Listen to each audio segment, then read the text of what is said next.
This episode is brought to you by LifeLock. The new year brings new health goals and wealth goals.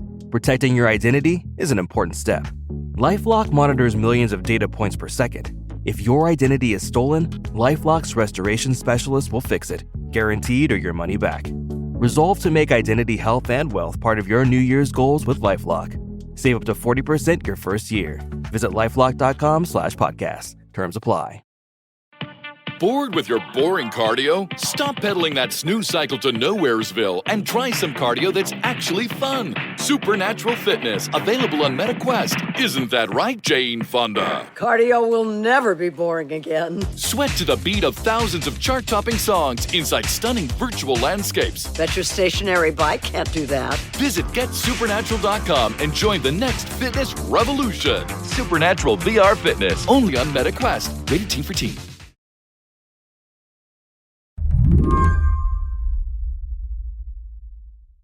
Graeme, I'm sort of curious. There's been so much reporting about possible ceasefires in Gaza over the last year. How did you know that the ceasefire that's just been announced might be real?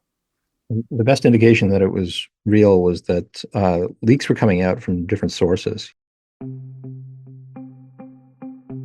There were signs that it was the government of Israel trying to persuade people that this was going to be a good idea. Graeme Wood writes about foreign policy over at The Atlantic. And that means he's been covering the war in Israel and Gaza since the beginning. There have been so many false dawns. There have been so many times when frustration has convulsed the country about the fate of Israel's future and of the more imminent questions of when its citizens are going to be able to come home, that what I've detected for a long time is a same tone of weariness, of cynicism and skepticism about anything that might happen. But that will, I'm sure, subside and give way to joy, as people should feel, if they start seeing citizens show up free, having not seen daylight probably for the better part of 15 months. Yesterday, Israel and Hamas reached a ceasefire deal. If and when it goes into effect, the first hostages in more than a year will be released. Because at long last, I can announce a ceasefire and a hostage deal has been reached. President Joe Biden unpacked the deal for reporters Wednesday afternoon. This is the ceasefire agreement I introduced last spring. Today, Hamas and Israel have agreed to that ceasefire agreement. Biden clearly wanted to claim credit here. After all, this is the last week of his administration. But in a symbolic move, incoming President Donald Trump beat Biden's own press team and announced the ceasefire first in a post on Truth Social. Who's the history books credit for this, Mr. President, you or Trump? Is that a joke? Oh, thank you. Like, I was looking at the image of Joe Biden having this press conference announcing the deal. He was flanked by Anthony Blinken and Kamala Harris. Is this a win for him and the people who stood alongside him? I suppose the Biden administration has, for a long time, on multiple fronts, not just in Gaza, has been of the opinion that you make deals like this, and that's how you get to a better place. So that in that sense, their belief that there was a deal that could be had has been vindicated, and I'm sure they're pleased to see that. On the other hand, what we've really seen from the United States since the war began is an extraordinary irrelevance. I mean, there have been questions about, where does this go? Where does the war end? Does it end with the annexation of Gaza and the creation of just absorption into Israel? Does it end with some other kind of protection force taking over in Gaza? All those ideas, which have been floated and recommended and encouraged by elements of the Biden administration, they've come to absolutely nothing. What we've got here is something, which is a ceasefire that's temporary and could get to be longer. And we've got the possibility, still just a possibility, that we'll have hostages who will be freed and Palestinian prisoners who will be freed. What we don't have any of is the long-term, durable state of affairs in Gaza, where someone other than a group that's recognized as a terrorist group by the United States will be in charge. Today on the show, Israel and Hamas make a deal. How long can it last? I'm Mary Harris. You're listening to What Next? Stick around.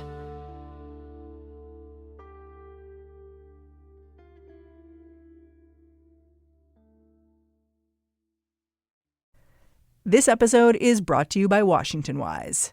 Decisions made in Washington affect your portfolio every day. But what policy changes should investors be watching? Listen to Washington Wise, an original podcast for investors from Charles Schwab, to hear stories making news right now. Host Mike Townsend, Charles Schwab's managing director for legislative and regulatory affairs, takes a nonpartisan look at the stories that matter most to investors, including the policy initiatives for retirement savings, taxes and trade, inflation fears, the Federal Reserve, and how regulatory developments can affect companies, sectors, and even the entire market. Mike and his guests offer their perspective on how policy changes could affect what you do with your portfolio. Download the latest episode and follow at schwab.com/WashingtonWise or wherever you listen. This podcast is brought to you by Progressive Insurance. You chose to hit play on this podcast today. Smart choice. Progressive loves to help people make smart choices. That's why they offer a tool called Auto Quote Explorer that allows you to compare your Progressive car insurance quote with rates from other companies. So you save time on the research and can enjoy savings when you choose the best rate for you. Give it a try after this episode at Progressive.com. Progressive Casualty Insurance Company and Affiliates. Not available in all states or situations. Prices vary based on how you buy. I'm wondering if you can talk me through this agreement, what we know about it, what we don't. What's going to happen in the next few days? My understanding is the ceasefire is supposed to go into effect Sunday, the day before Inauguration Day for Donald Trump. Yeah, so the details are coming out slowly, and there are particular numbers that I've read that the deal is for a 42-day ceasefire and a ceasefire that could be extended if things go well. But it has stages, right? Yeah, exactly, which is a sensible way to do things. But the ceasefire will come as different tranches of hostages are to come out. About 33 is the number that I've seen in the first 42 days. And then there's, I think, about 94, 98, if you count a few hostages who were in Gaza beforehand. That's the total number of hostages. The total who are remaining of the 251 who were captured by Hamas and other elements on October 7th. So 33 is really just a start. It is just a start. Of course, some of them, I don't know how many of the 33, but some of those 98 may be corpses. So we really don't know. But 33 is a big number. That's 1/3 roughly of those who remain. And it'll be extraordinary to hear the stories of those who come out. I mean, when I was in Israel in the days after October 7th, I talked with some of the family members of people who are still unaccounted for among those 98. So we may have people emerging after 15 months of no news. I was reading about some of the hostages that people in Israel are anticipating getting released. There are still young children who were taken as hostages, including a child who was taken at 9 months old, another at 4. They're both members of the Bibas family. And I was shocked they had not been released in the first wave, this original ceasefire in November of 2023. I've spoken to members of the Bibas family. These are images that I think everybody will remember from October 7th of the mother clutching 9-month-old Kfir, 4-year-old Ariel, and of them, almost nothing's been heard. Last seen being brought toward the Gaza border, and who knows what after that. Hamas has not even acknowledged that they have a live 9-month-old baby in their custody.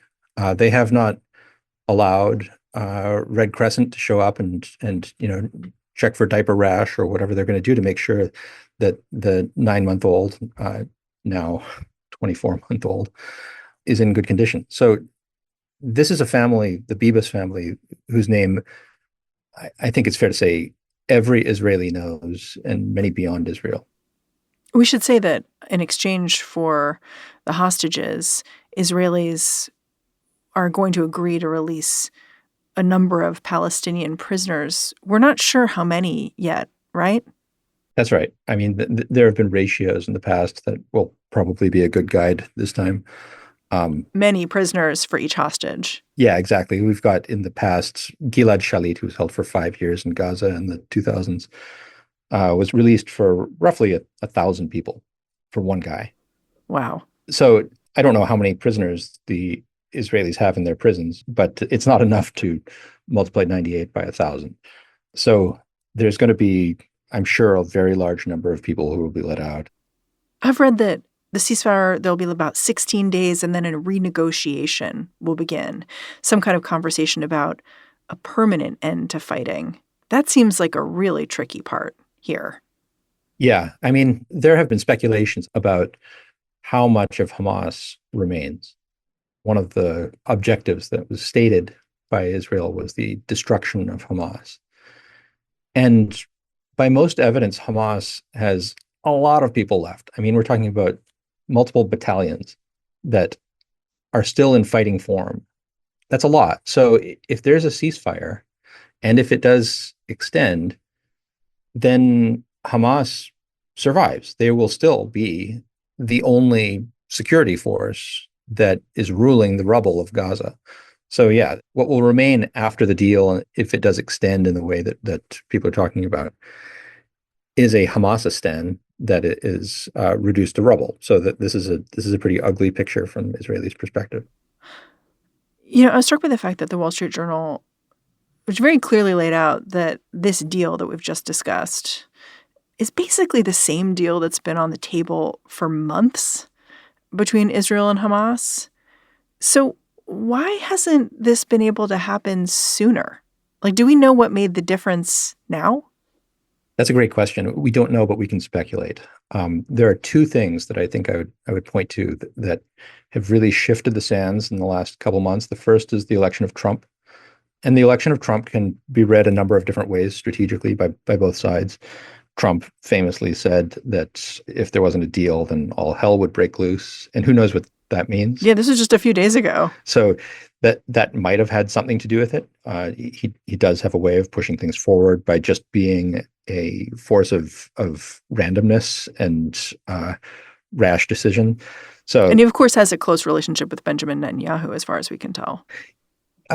Yes, certainly closer than the relationship Biden had with Netanyahu, which was a relationship that was not a relationship. It was an anti-relationship. There was, I think, deep enmity between those two guys.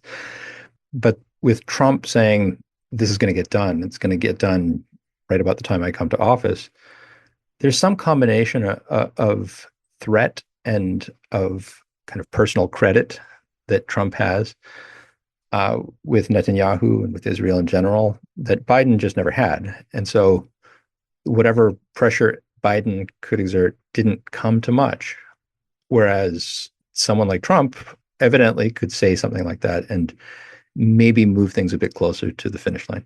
The other element, though, I think that's important here, or could have been important, is the success that Israel has had recently with Hezbollah and the general collapse of Iran's sphere of influence and its axis of resistance in the region. You mean Israel was feeling safer? Yeah. In fact, in the very weeks after October 7th, Israel was considering attacking Hezbollah in the north.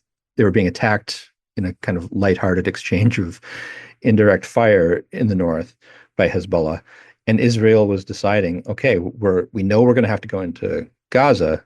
Maybe we should just swallow the bitter pill right now and go after Hezbollah at the same time. Otherwise, we have to live under the threat of a Hezbollah attack. And Hezbollah has, tens and tens of thousands of missiles that they can direct at Israeli cities. So that was a threat that has existed for most of the war and that does not currently exist. So the Israeli position over the last few months has just improved a lot. Israel has been looking from the beginning for a way out of this where its security situation is better than it was on October 7th, when it turned out it was much worse than they thought it was. And in a way, they got to that point. They can't say one of the things they really wanted to say, which is they've destroyed Hamas, but they can say that Hezbollah has been severely damaged, that Iran is way less of a critical threat than it used to be before, that the axis of resistance that Iran was putting together no longer exists. I mean, these are huge wins. They're just not the win that the Israeli government promised to its people at the very beginning. After the break, what comes next in Gaza?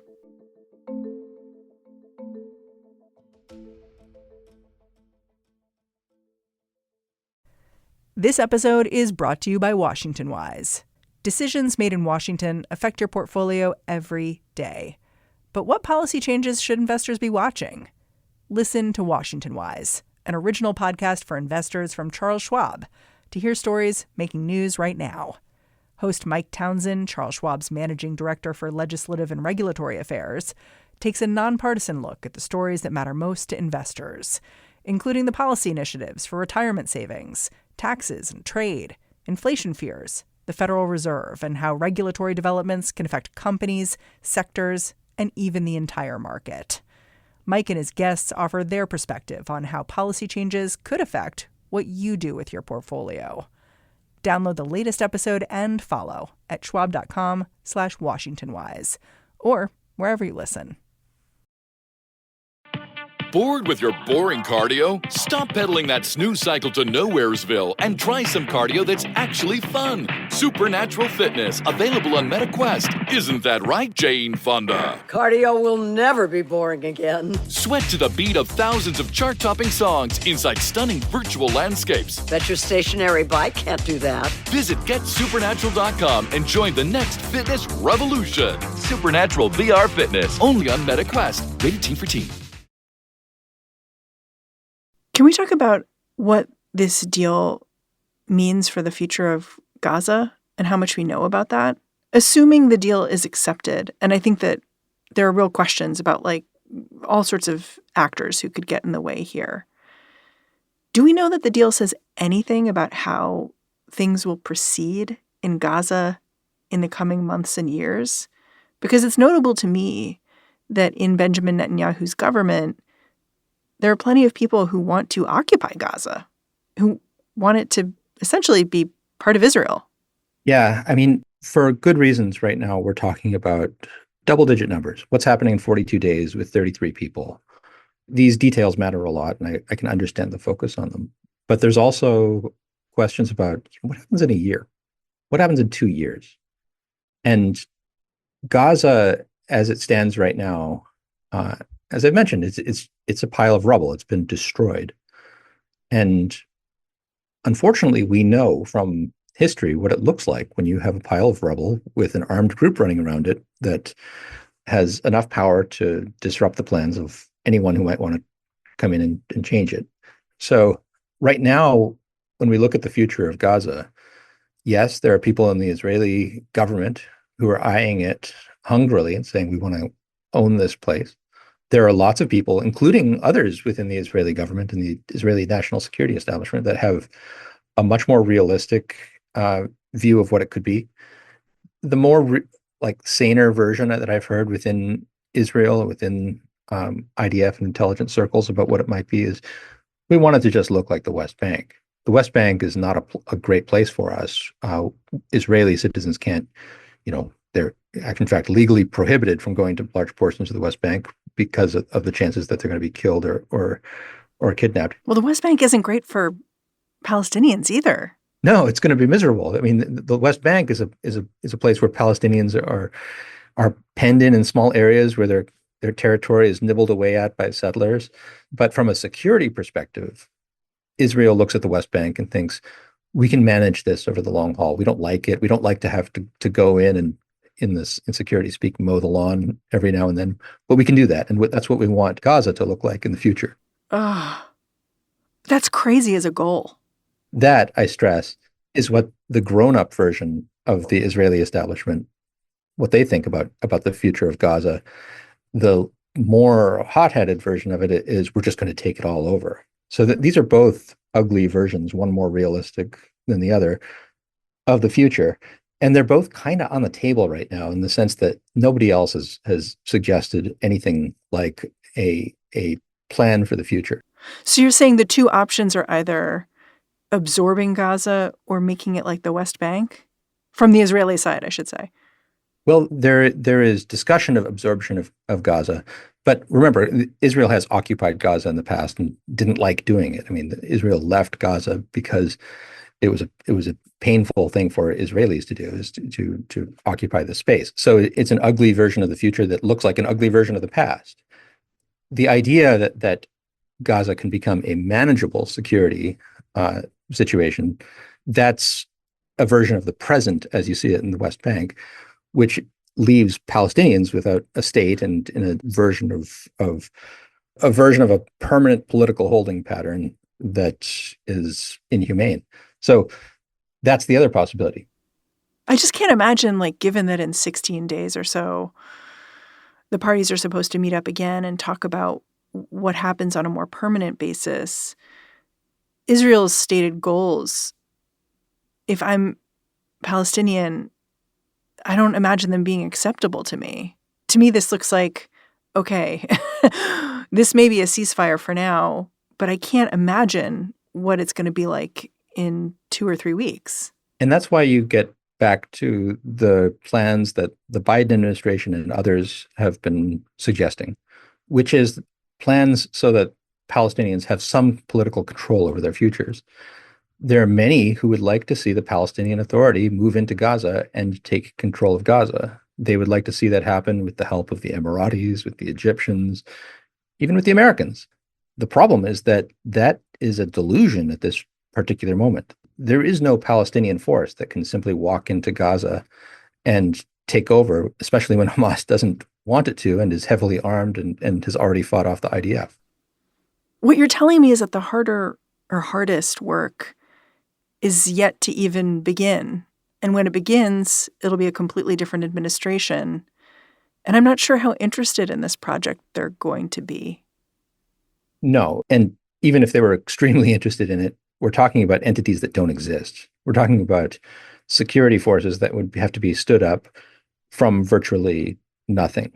Now, there are humanitarian situations, and Gaza may very well be one of them, where really all you have to do, or all you should be thinking about, is stopping what's happening right now, stopping the war. And that's the version of the ceasefire that I think we can celebrate, is that there is a war that if all goes well over the next 42 days, will not be happening. And since 15 months of enormous loss of human life have gone by, that's not a bad start. Given how directionless the Israelis' strategic vision of Gaza has been over the last 15 months, why not at least get the hostages back and take a pause in the hot phase of this war? It may very, very well return back to the heat of this last month or two, but that seems like it might be worth trying, given that there's been no real end in sight for the previous several months. The problem, of course, is that all these visions that I've described, the vision of absorption and annexation of Gaza, the vision of Gaza as the West Bank, the vision of Gaza in some utopian view as being ruled by someone other than Hamas, none of those are both good and possible. So maybe with a bit of a pause, something else will arise. Evidently, after 15 months of no pause, things have not got appreciably better or closer to a stable solution. So I think that's the best argument right now for a ceasefire, is that 15 months of no solution should be replaced by 42 days of let's try something else. Graeme, I'm really grateful for your time. Thanks for coming on the show. Thank you for having me. Graeme Wood is a staff writer over at The Atlantic. He's also a lecturer in political science at Yale. And that's our show. One more note before I go. If you are a regular listener, you know that right about now I usually thank one person, Alicia Montgomery, my boss. This is going to be the last show where I can do that because Alicia is logging off. So let's do this right. Thank you, Alicia, for stepping up, for weighing in, for trying stuff out. Alicia has had a hand in hiring just about everyone who works on this show, which means if you like what we do, she's a big part of why. All I can say is fudge crackers. The next few weeks and months are going to be a heck of an adjustment. And Alicia, I can't wait to see what you do next. What Next is produced by Paige Osburn, Elena Schwartz, Rob Gunther, Anna Phillips, and Madeline Ducharme. Ben Richmond is our Senior Director of Podcast Operations here at Slate. And I'm Mary Harris. You can go track me down on Blue Sky if you'd like. I'm at Mary Harris. Thanks for listening. Catch you back here next time.